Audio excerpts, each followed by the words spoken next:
చేతిలో వాళ్ళకి ఏంటంటే గీత కార్మికులు కదా ఎప్పుడు ఉంటాయి కదా, వాళ్ళ కత్తులు కూడా పదులు ఉంటాయి బాగా, నాకు తెలుసు. ఇట్లా పట్టుకుంటే మన ఇటుకలు కూడా రాలిపోతాయి. అంత చక్కటి కత్తులతోటి వాళ్ళు ఆ పనులు చేస్తుంటారు.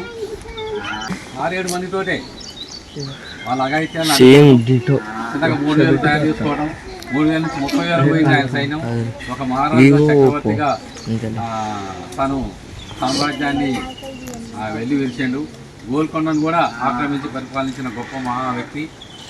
కాకపోతే బాధాకరంగా చరిత్ర మరిచిన ఆయన చేసిన సేవలకు అంత గుర్తింపు రాలే, అది కొద్దిగా బాధాకరం. మహా గొప్ప మన ఛత్రపతి శివాజీ వాళ్ళ సమకాలికుడు పాపం. ఆయన మన పాఠశాల తరఫున మల్లన్నగారు టీఎస్ తరఫున ఈ కార్యక్రమాన్ని చేసుకోవడం మన అదృష్టంగా నేను భావిస్తున్నాను సార్. ఈ సందర్భంగా నేను పాఠశాల హెచ్ఎంగా కొబ్బరికాయ